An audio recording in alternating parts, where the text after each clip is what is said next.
ನನ್ನ ಹತ್ರ ಸ್ವಲ್ಪ ಹಿಟ್ಟಿದೆ. ಈಗ ನಾನು ಈ ಖಾಲಿ ಗಾಜಿನ ಬಾಟಲನ್ನ ಅದ್ರ ಮೇಲೆ ಇಡ್ತಾ ಇದ್ದೇನೆ.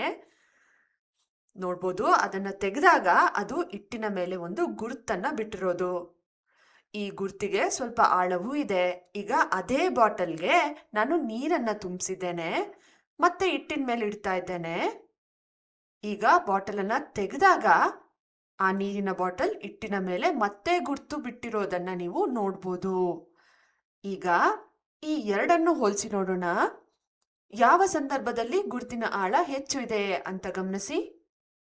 ಖಾಲಿ ಬಾಟಲ್ ಅನ್ನ ಇಟ್ಟಾಗ ಗುರ್ತಿನ ಆಳ ಇಷ್ಟಿತ್ತು.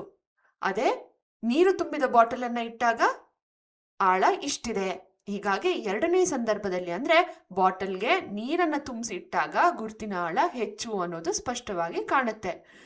ಈಗ ಇದನ್ನ ನಾವು ಒತ್ತಡ, ಬಲ ಮತ್ತು ವಿಸ್ತೀರ್ಣ ಎಂಬ ಪದಗಳನ್ನ ಬಳಸಿ ವಿವರಿಸಬೇಕಾದ್ರೆ ಎರಡೂ ಸಂದರ್ಭಗಳಲ್ಲಿ ಹಿಟ್ಟು ಮತ್ತು ಬಾಟಲ್ನ ನಡುವೆ ಇದ್ದ ಕಾಂಟ್ಯಾಕ್ಟ್ ಏರಿಯಾ ಒಂದೇ ಆಗಿದೆ. ಅಂದ್ರೆ ಸಂಪರ್ಕದಲ್ಲಿ ಬರುವಂತ ವಿಸ್ತೀರ್ಣ ಒಂದೇ. ಆದ್ರೆ ಬಲ ಮಾತ್ರ ಬೇರೆ ಬೇರೆ ಅಲ್ವಾ? ಬಾಟಲ್ ಖಾಲಿ ಇದ್ದಾಗ ಅದರ ತೂಕ ಕಡಿಮೆ ಇದ್ದಿದ್ರಿಂದ ಹಿಟ್ಟಿನ ಮೇಲೆ ಬೀಳೋ ಬಲ ಕೂಡ ಕಡಿಮೆ. ಆದ್ರಿಂದ ಹಿಟ್ಟಿನ ಮೇಲೆ ಸ್ವಲ್ಪ ಒತ್ತಡ ಉಂಟಾಯ್ತಷ್ಟೆ. ಆದ್ರೆ ಬಾಟಲಲ್ಲಿ ನೀರನ್ನ ತುಂಬಿದಾಗ ಅದ್ರ ತೂಕ ಹೆಚ್ಚಾಗಿದ್ದರಿಂದ ಹಿಟ್ಟಿನ ಮೇಲೆ ಬೀಳುವ ಬಲ ಹೆಚ್ಚು. ಅಂದ್ರೆ ಎರಡನೇ ಸಂದರ್ಭದಲ್ಲಿ ಒತ್ತಡ ಕೂಡ ಹೆಚ್ಚಾಗಿದೆ.